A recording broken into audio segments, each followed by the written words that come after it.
नमस्कार। तनु की जुबानी चैनल में आपका स्वागत है। हमारी आज की कहानी है संदूक। जिस घर में लड़की ने जन्म लिया हो, जिस घर में उसका बचपन गुजरा हो और जिस घर से उसकी हजारों खट्टी मीठी यादें जुड़ी हो, शादी के बाद वही घर लड़की के लिए इतना अजनबी क्यों बन जाता है कि उसे अपने अधिकारों को भी भूलना पड़ता है। वंशिका ने हमेशा न्याय की बात कहना अपना धर्म समझा। यही कारण रहा कि वह सबकी प्रिय रही, मगर शादी के बाद उसे अपने मायके में झिझक लगने लगी। इसका एक मूल कारण शायद उसकी माँ का स्वर्गवासी रहा। उसके तीनों भाई भाभियाँ एक घर में रहते हुए भी अलग अलग रहते थे और पिताजी वैसे तो स्थायी तौर पर माँ के जाने के बाद से बड़े भाई के साथ ही रहते थे, लेकिन उनका थोड़ा बहुत सामान नीचे छोटे भाई के घर में भी एक छोटे संदूक में पड़ा रहता था। तीनों भाई नरम स्वभाव के थे, मगर भाभियों के बीच अक्सर खटपट हुआ करती थी। वंशिका जब भी 2-4 दिनों के लिए मायके आती तो भाभियों के बीच होने वाले झगड़ों की वजह से उसका दिमाग तनाव में रहता था। झगड़े की वजह कोई बहुत बड़ी नहीं थी, बल्कि पिताजी के उस संदूक का सामान था जिसका उन्होंने बंटवारा नहीं किया था। अब वंशिका करीब 1 महीने के लिए मायके आई थी, क्योंकि उसका स्वास्थ्य थोड़ा ज़्यादा खराब था। वंशिका को मायके आए अभी 4 दिन ही हुए थे। वह ऊपर छत पर धूप में बैठकर बाल सुखा रही थी कि नीचे से बहुत तेज तेज की आवाज़ें आई। वंशिका नीचे उतर कर आई तो उसने देखा छोटी भाभी पिताजी को खूब खरी खोटी सुना रही थी और पिताजी अपने आंसू पोंछ रहे थे। पूछने पर पिताजी ने बताया कि वह नीचे रखे अपने संदूक से अपना कोट निकाल रहे थे, मगर छोटी बहू समझी कि वह कुछ और ही चीज़ निकाल कर ऊपर बड़ी को चुपचाप देने जा रहे हैं। इतनी बात पिताजी के मुंह से सुनकर बड़ी और मंझली बहू भी निकल आई। बड़ी बहू कहने लगी कि तुझे शर्म नहीं आती ऐसा कहते हुए? आखिर कौन सी चीज़ उठा लाए पिताजी ऊपर? छोटी बहू भन्ना कर बोली, क्यों लेकर नहीं जाते पिताजी? पिताजी मेरे साथ हमेशा ही पक्षपात करते हैं। बड़े पैसे वाले हैं तो उनके घर ही घुसते हैं, तो तेरे यहाँ आकर क्या करे? तू तो उन्हें पीने तक को पानी नहीं देती। बड़ी बहू ने कहा तो मंझली ने उसका समर्थन किया। तुम तो ऐसा कहोगी ही, यदि तुम पिताजी को खिला पिला रही हो तो यह तुम्हारा फर्ज है। तुम बड़े हो। और फिर पिताजी चुपके चुपके संदूक में से ले जाकर सामान नहीं पकड़ाते रहते क्या तुम्हें ऊपर?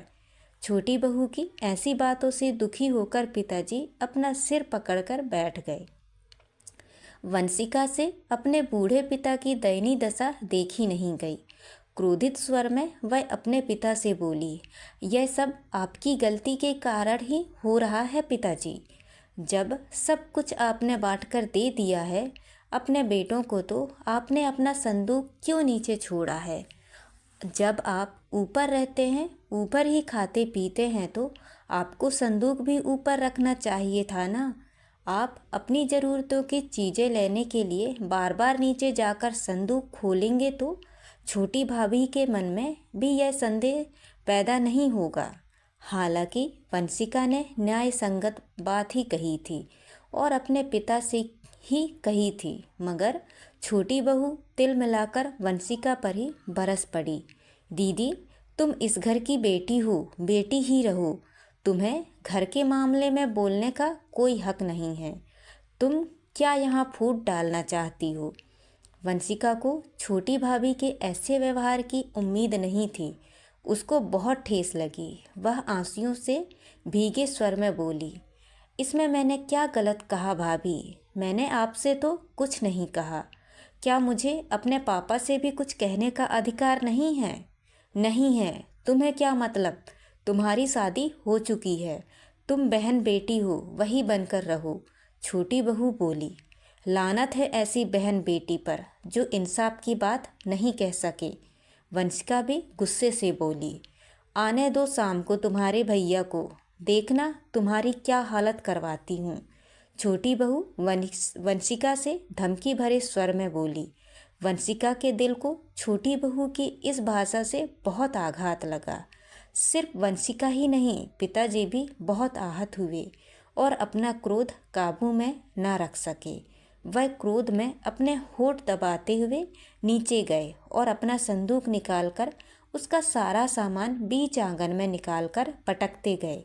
फिर आहत स्वर में बोले, यही है ना क्लेश की जड़, बहू, जिसके लिए आज तुमने मेरी बेटी को पराया बना दिया। देखो इस संदूक में क्या है। तीनों बहुएं बड़े गौर से संदूक में से निकले सामान को देखने लगीं। उस सामान में एक गर्म शॉल, कुछ वंशिका की माँ की तस्वीरें, कुछ किताबें और एक पीतल का छोटा लोटा था। पिताजी भर्राए स्वर में बोले, ये किताबें मेरे जीवन साथी रही हैं। इन्हें ही मैं जब कभी पढ़ने के लिए निकाल कर ले जाता था। आज इनका भी बंटवारा कर लेना, मगर भगवान के लिए ऐसे नीच वचन मत बोलो। पिताजी हाँफने लगे थे। शायद उनके अंदर शारीरिक पीड़ा की भी कोई लहर उठी थी। वंशिका पिताजी को संभालने के लिए बढ़ती। इससे पहले ही पिताजी ने पीतल का लोटा उठाया और वंशिका से बोले, बेटी, अपने पिता को क्षमा कर देना। आज मेरे कारण तुम्हारा इतना अपमान हुआ है। और हाँ बहुओं, यह लोटा तो एक ही है, इसके 3 हिस्से करना संभव नहीं है। इसीलिए ऐसा करना, जब मैं मरूं तो इस लोटे में ही मेरे लिए घी भेज देना, क्योंकि ऐसे ही एक लोटे में तुम्हारी सास के लिए भी घी गया था।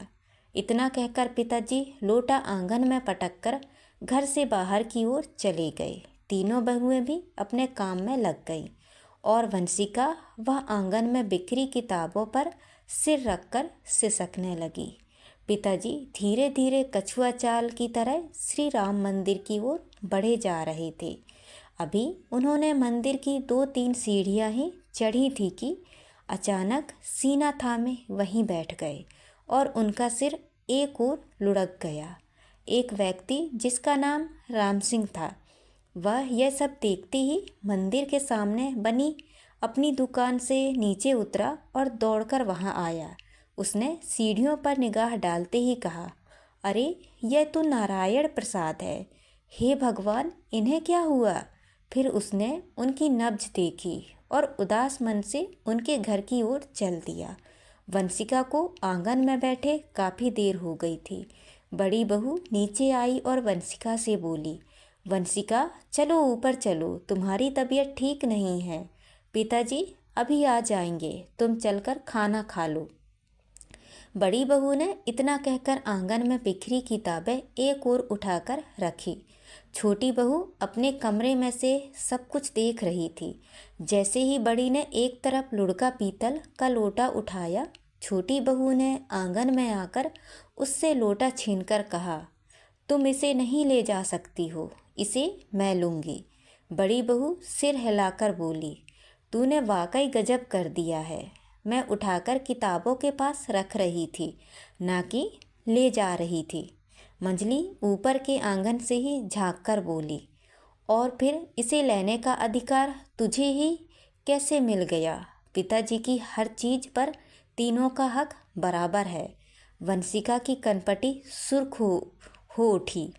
उसने अपने हाथों में लोटा लिया और कुछ कहती, इससे पहले ही बाहर से आवाज़ आई, बेटी वंशिका। वंशिका ने बाहर आकर देखा तो राम सिंह को वह एक दृष्टि में ही पहचान गई और बोली, चाचा जी, आप कहिए कैसे आना हुआ? गजब हो गया बेटी, अपने भाइयों को दफ्तर से बुलवा लो। तुम्हारे पिताजी का मंदिर की सीढ़ियों पर हृदय की गति रुकने से देहांत हो गया है।